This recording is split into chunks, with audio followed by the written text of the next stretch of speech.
बातमी बदलापूरमधून आहे। अक्षय शिंदेच्या एन्काउंटर नंतर बदलापूरमध्ये आनंद साजरा करण्यात आलेला आहे। बदलापूर रेल्वे स्थानकावर शिंदे गटाकडून जल्लोष करण्यात आलाय। पेढे भरवत आणि फटाके वाजवत हा जल्लोष करण्यात आलेला आहे। सुनील जाधव माझे सहकारी आपल्यासोबत थेट बदलापूरमधून जोडले गेलेत। सुनील, आपण बघतोय शिवसेनेकडून शिंदे गटाकडून सध्या आनंदोत्सव साजरा केला जातोय।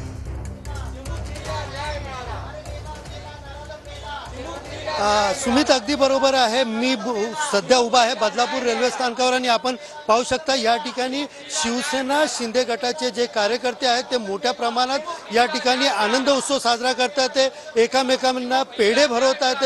स्टेशन परिसरामध्ये असलेल्या सगळ्याच प्रवाशांना पेढे भरून या ठिकाणी आनंद व्यक्त केला जातो।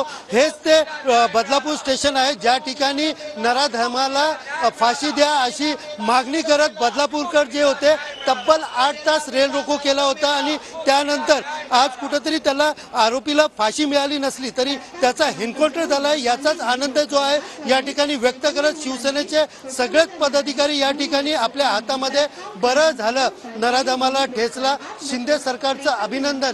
त्याचबरोबर एकनाथ एक न्याय बलात्काराचा थारा नाही अशा प्रकारचं अशा घोषवाक्याचं जे बॅनर आहे आपल्या हातात घेऊन या स्टेशन परिसरामध्ये या ठिकाणी आनंद उत्सव साजरा करत असताना दिसून येत आहेत। आपल्यासोबत शिवसेना शिंदे गटाचे जे नेते आहेत स्थानिक आहेत वामन म्हात्रे, आपण त्यांच्याकडनं विचारून घेऊया। सर, काय सांगाल की आज एन्काउंटर झालेल्या सगळ्यात पहिली प्रतिक्रिया काय असेल? तर सध्या आपण बघतोय शिवसेना शिंदे गटाकडून पेढे भरवत आनंद साजरा केला जातोय।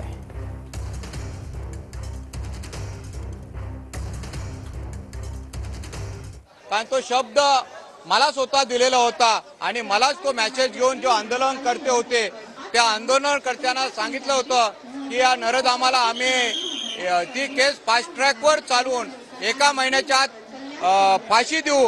परंतु आज कोर्ट कचेऱ्याचा विलंब न करता जे कर्तव्यदक्ष पोलीस अधिकारी होते ते पोलीस अधिकारी त्याला जेलमधून चौकशीसाठी ठाण्याला आणत असताना त्या नरधामाने स्वतः मृत्यू मला वाटतं स्वतःच्या अंगावर ओढून घेतला आणि यासाठी देवाने त्याला प्रवृत्त केलं असेल आणि त्यांनी मोरे साहेबांचं रिव्हॉल्वर सर्व्हिस रिव्हॉल्वर घेऊन